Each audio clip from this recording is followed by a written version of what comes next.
हमारे साथ कार्यक्रम में शामिल हो रहे हैं हेलियोस म्यूचुअल फंड के CEO Dinshaw Irani sir. Dinshaw sir, good morning, बहुत बहुत स्वागत है आपका। धन्यवाद सर हमें समय देने के लिए। अ, सर, बजट के दिन आपसे मुलाकात नहीं हुई, उसके बाद नहीं हुई, आज जाके अब आप आए हैं पकड़ में। क्या आप इंतजार कर रहे थे कि जिस दिन बाजार बॉटम बनाएगा उसी दिन मैं आपको इंटरव्यू दूंगा? अनिल जी, धन्यवाद पहले तो आपकी शो पे थैंक यू सर। आमंत्रित करने के लिए। जी। और आपने बराबर पकड़ा है। मुझे नहीं पता बॉटम है कि क्या है, भगवान जाने। पर अ, एनीवे मुझे ये लग रहा है कि अभी कुछ ज्यादा हो गया है मार्केट में, क्योंकि आप देखिए कि हमारा जो स्मॉल कैप इंडेक्स है, तो पीक टू बॉटम कल तक की बात करें तो कुछ 26% गिर चुका है। और उसमें आप मीडियन करेक्शन देखें तो 33% के आसपास के मीडियन करेक्शन दिख रहे हैं आपको। मतलब कोई कोई स्टॉक तो कोई 50-55% गिर गए होंगे। और अगर जो मिड कैप की बात करें तो शायद 21% कुछ पीक टू बॉटम करेक्शन हुआ है उसमें। और वहां पे भी मीडियन करेक्शन कुछ 31 या 32% के आसपास हुआ है। तो आप सोचिए कि इतनी मार्केट जो हुई है यहाँ पे, वो अभी हमें लग रहा है कि कुछ ज्यादा हो गया, क्योंकि एक्चुअली हुआ क्या, चेंज क्या हुआ है from December to January to February. मतलब आपके रिजल्ट ही थे जो इतने खराब नहीं निकले। उल्टा एक्चुअली जो नंबर हम सोचे थे इतने खराब आएंगे दिसंबर में, इतने खराब नहीं आए। उल्टा ग्रोथ ही दिख रहा है आपको। एनएसई 500 की बात करें, जितने भी स्टॉक्स ने रिपोर्ट किया उसमें 13-14% का अर्निंग्स ग्रोथ दिख रहा है वहां। तो हमें लग रहा है कि अभी कुछ ज्यादा एक्सेस हो गया है। एंड मे बी पैनिक के आसपास आ गए हम लोग, क्योंकि जैसे होता है ना मोमेंटम, जब never try to catch a falling knife because the momentum is fastest near the floor. ऐसा ही लग रहा है हमें कि आज की तारीख में जिस हिसाब से 3-3% गिर गए हैं इंडेक्सेस, ये मिड कैप स्मॉल कैप वाले, तो हमें लग रहा है कि वो ज्यादा हो रहा है अभी यहाँ पे। इसलिए थोड़ा संभल के रहना चाहिए अभी। मतलब एज एन सेलिंग तो मुझे नहीं लगता कि जायज है इस हाँ, मार्केट में। मतलब अगर किसी ने mid cap small cap funds में पैसा डाला हुआ है, साल भर पहले 2024 में डाला हो या उसके पहले, तो अब इस वो अभी डर लगता है लोगों को और तो नहीं गिर जाएगा, बेच के निकल जाए क्या, बाद में नीचे आएगा तो और ले लेंगे। सो अब वो वाला टाइम तो चला गया, राइट? वो टाइम चला गया, वो बिल्कुल टाइम चला गया। शायद अक्टूबर में आप ये कॉल लेते कि निकलना है तो वह ठीक रहता, बेहतरीन रहता। लेकिन अभी यार मुझे नहीं लगता कि यहाँ से आपको कुछ ज्यादा, मतलब मुझे नहीं पता फॉल होगा कि नहीं, लेकिन आई थिंक जो स्टॉक्स जो गिरे हैं जोरों के, वहां पे तो डेफिनेटली हमें अपॉर्चुनिटियां दिख रही हैं। ये बात ठीक है कि कई सारे स्टॉक तो 50-50, 60-60% तक भी गिरा है। ये तो आपने मिड कैप स्मॉल कैप की बात की, जो इंडेक्स भी 20-20% से घट चुके हैं। लेकिन लार्ज कैप्स का क्या है? क्या यहाँ करेक्शन ठीक है या यहाँ अभी भी रिस्क है बाकी? जी देखिए, उल्टा अभी आज जो मोमेंटम आपने देखा है, वो शायद नेक्स्ट 50 में आपको दिख रहा है। वो मोमेंटम जो आपको मिड कैप स्मॉल कैप में दिखा था, वहां पे काफी जोरों का गिरा है। और हमें एक्चुअली लार्ज कैप अगर जो देखे peak to bottom, I think 13% के आसपास मैंने शायद करेक्शन देखा था कल तक की, अगर जो बात करें तो 13% के आसपास था। और मीडियन करेक्शन शायद 19 के आसपास था, या 20 के आसपास था, आई डोंट नो कितना था। तो हमें ऐसे लग रहा है कि वहां पे तो एक्चुअली वैल्यूएशन भी आप देखें। अब मैं एमएससीआई की बात करूंगा, एमएससीआई इंडिया की बात, तो एमएससीआई इंडिया का जो पीक प्रीमियम था टू एमएससीआई वर्ल्ड इंडेक्स, जहां पे 65% यूएस है जिसका वेट वर्ल्ड इंडेक्स में, वो पीक आई थिंक कुछ 25-26% प्रीमियम पहुंच गया था हमारा इन सितंबर 2024। और अगर जो अभी की बात करें तो वो प्रीमियम भी कुछ 4 या 5% रह गया है। तो आप सोचिए कि वो सारे लार्ज और मिड ही है वहां पे, तो मेनली कोई 134-34 पता नहीं कितने स्टॉक्स हैं। पर एनीवे सारे लार्ज, मोस्टली लार्ज है, थोड़े बहुत मिड कैप। तो ये जो हुआ है प्रीमियम का डिस्ट्रक्शन हमारा, मेनली इसलिए हुआ है क्योंकि यूएस काफी स्ट्रांग रहा है और यूएस का वेट 65% रहा है। अगर जो इमर्जिंग एशिया की बात करें, आप एशिया पैक की बात करें जहाँ पे चाइना भी आ जाता है, तो हमारा प्रीमियम शायद कोई 10-1% गिर गया वहां से फ्रॉम पीक लेवल्स। लेकिन वो भी मुझे लग रहा है कि जस्टिफाइड नहीं है, बिकॉज चाइना की खुद के प्रॉब्लम है, ताइवान कोरिया में काफी सेलिंग हुई है। और बाय द वे, एक अगर जो सेलिंग की बात करें एफआई की, तो आई थिंक दिसंबर की जो एशिया पैक की सेलिंग थी एक्स चाइना की बात करें तो, कि चाइना में तो काफी मार्केट होता है, तो एक्स चाइना बात करें तो आई थिंक कुछ 10 या 11 करोड़ की सेलिंग थी। और इंडिया अकेले की 9 करोड़, सॉरी, 10-11 बिलियन डॉलर की सेलिंग थी। और इंडिया में अकेले 8-9 बिलियन की सेलिंग हुई थी दिसंबर में। तो मेनली इंडिया को ही मार पड़ी है। और मुझे लगता है वो बेसिकली एक पैनिक था करेंसी को लेके। वो आई थिंक वो अभी सबसाइड हो गया, क्योंकि पिछले 2 दिन से देखें तो करेंसी काफी हमारी स्टेबल रही है। तो मुझे लग रहा है कि यहाँ पे भी आपको थोड़ा संभलता हुआ नजर आएगा शायद।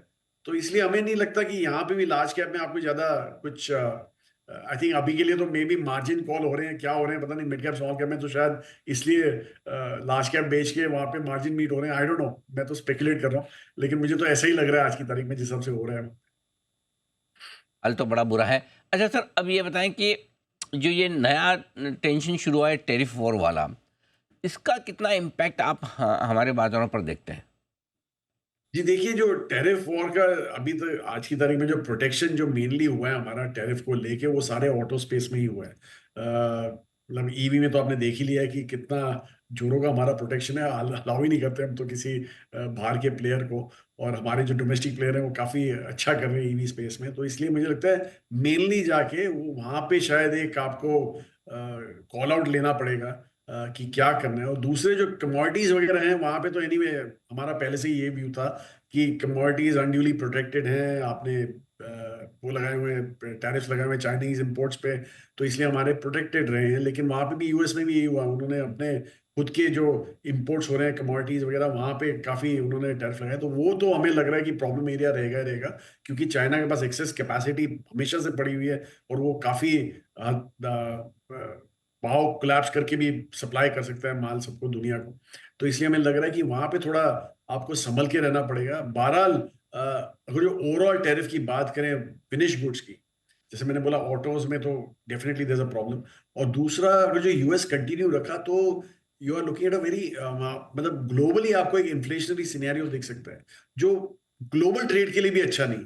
तो इसलिए मुझे लगता है वो यूएस भी रियलाइज करेगा at some point in time कि भैया ये इतना आप जोरों का नहीं कर सकते। मे बी जैसे उन्होंने कनाडा और उसके साथ किया था मेक्सिको के साथ, एक नेगोशिएशन टेबल पे लाने के लिए उनके ऊपर टैरिफ लगाए थे, और जैसे ही नेगोशिएशन शुरू हो गए उन्होंने टैरिफ हटा दिए वहां से। तो मुझे लगता है वैसे ही ये यूज होगा यहाँ पे as a tool for negotiations rather than going ahead with this war. FIIs तो बेच ही रहे हैं, लगातार बेच रहे हैं, आप भी अपनी ताकत से जितना खरीद रहे हैं।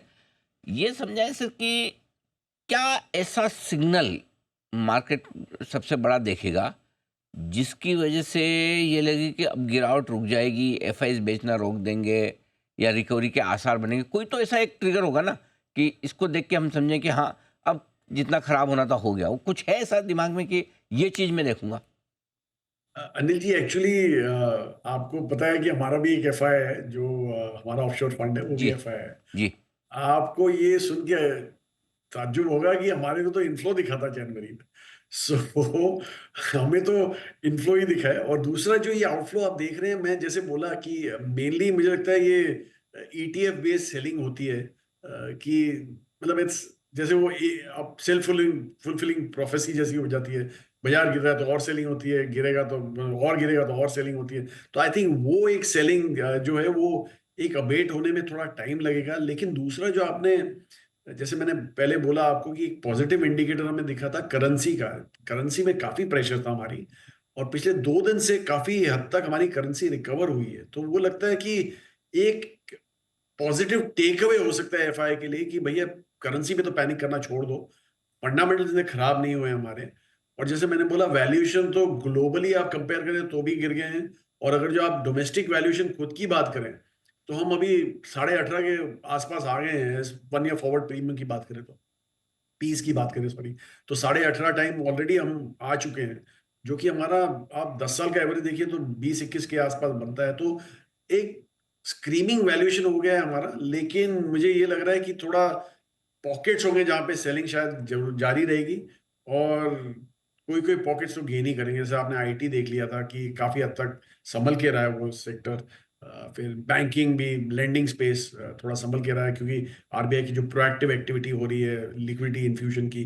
तो आई थिंक हर एक जगह से सिग्नल तो पॉजिटिव ही आ रहे हैं, लेकिन मुझे लगता है 12 लाख पैनिक सा सेट इन हो गया है मार्केट में। मे बी रिटेल का हुआ है, क्योंकि आपने देखा है कि एफआई और डोमेस्टिक का काफी मैच हो रहा है बाइंग सेलिंग, तो वहां पे तो एब्जॉर्ब हो जाता है सप्लाई। लेकिन मुझे लगता है रिटेल का पैनिक ज्यादा हो रहा है, इसलिए आपको ये कोलैप्स दिख रहा है स्मॉल कैप स्पेस में या मिड कैप स्पेस में। I think that's more of that than anything तो एल्स। जनरली हम भी कहते हैं कि हम 2-3 दिन से डिस्कशन भी कर रहे थे, इतने नीचे मार्केट में जहाँ 40-50-60% मिड कैप स्मॉल कैप घट जाए तो दो ही लोग बेच सकते हैं, या तो फंड मैनेजर, ये नहीं लगता है कि भाई अब गलती हो गई लेके अब इसको रख के फ़ायदा नहीं, वापस तेजी होगी तो ये नहीं चलेगा, बेच के मेरा पोर्टफोलियो ठीक कर लो, या फाइनेंसर जिन्होंने मार्जिन फंडिंग में या किसी तरह से लीवरेज पोजीशन किसी को दी हुई है, तो आपको क्या लगता है कौन सा ज़्यादा सही है या दोनों ही सही है? Fund manager at least mutual fund space में तो जो हम बेट्स लेते हैं वो काफी एक स्टडीड बेट्स होती है हमारी। ऐसे नहीं होता कि मोमेंटम है तो ले लो। हाँ, आपने एक चीज अच्छी बोली, क्योंकि एक एक जो एरिया है वो पीएमएस वाला एरिया है जहाँ पे काफी हुँ, पैसा मैनेज होता है। तो करेक्ट। उधर मुझे पता नहीं कि मैं अभी के जो देख रहा था, जो लेटेस्ट 1 मंथ के जो नंबर आए हैं, जो पीएमएस के, काफी मतलब 10-10 12-12 टका करेक्शन आया उनमें पीएमएस में। तो इट्स ऑब्वियस कि वहां पे काफी एक स्मॉल कैप एक्सपोजर था। May be that is getting of late. आपने अच्छा पॉइंट बोला। मे बी वो वाले जो है पीएमएस ऑल्टरनेट वाले स्पेस वाले हैं, शायद वहां पे पैनिक ज्यादा होगा then anything else. So may B that is what is हुँ। वो हो रहा है शायद बाजार में। सर आखिरी सवाल, अगर लगाना ही है पैसा तो कहाँ लगाना चाहिए इस बाज़ार में? जी, देखिए, मैं ये नहीं बोल रहा कि अभी कोई टाइम आ गया है लार्ज कैप, मिड कैप को लेने का, पर मुझे ये लग रहा है कि सॉरी, स्मॉल कैप और मिड कैप को लेने का। पर मुझे ये लग रहा है, एक तो लार्ज कैप तो आपका सेफ्टी रहेगा ही रहेगा, और दूसरा जो मिड कैप स्पेस है हमारा, वहाँ पे भी काफ़ी ऐसे स्टॉक हैं जहाँ पे आपको कम्फर्ट दिख सकता है। जैसे मैंने बोला, मीडियन करेक्शन कोई 32% के आसपास हुआ है, मतलब कोई-कोई स्टॉक्स तो वहाँ पे कोई 50-55%, 60% शायद गिर चुके होंगे। तो वो सब स्पेस आपको डिग आउट करके ही आपको देखना पड़ेगा। So I think that is how you should play it. और एक्चुअली स्मॉल कैप में भी इंडेक्स में तो आपको जो मीडियम करेक्शन 33% का दिखा है, वो तो इंडेक्स का है जो 250 स्टॉक के हैं। लेकिन उनके बियॉन्ड भी काफी मिड कैप, स्मॉल कैप था सॉरी, जो आपको दिख सकते हैं, जहां पे ज्यादा ही आपको शायद पैनिक दिखा होगा, और अपॉर्चुनिटीज काफी होंगी उस स्पेस में। इसलिए हमें लग रहा है कि एक अल्फा मैनेजर जो है, जो स्टॉक पिकर है, वो काफी हद तक यहाँ पे एक फ्यूचर के लिए काफी अपना अल्फा जनरेट कर सकता है, और सिलेक्टिवली स्टॉक पिक कर सकता है अपने लिए। और हमें ये एक्चुअली बहुत पसंद है, बिकॉज हम अपने आप को तो स्टॉक पिकर ही समझते हैं। इसलिए हम ऐसी अपॉर्चुनिटी की वेट करते रहते हैं, तो पैनिक नहीं करते हैं इसमें। Okay, perfect. ये है आपके लिए राय इन्वेस्टमेंट करने के लिहाज से। दिनशो सर, बहुत-बहुत धन्यवाद आपका, आपने समय दिया और धन्यवाद। विस्तार से आपने बाज़ार के डायरेक्शन पर बातचीत की। Thank you so much sir.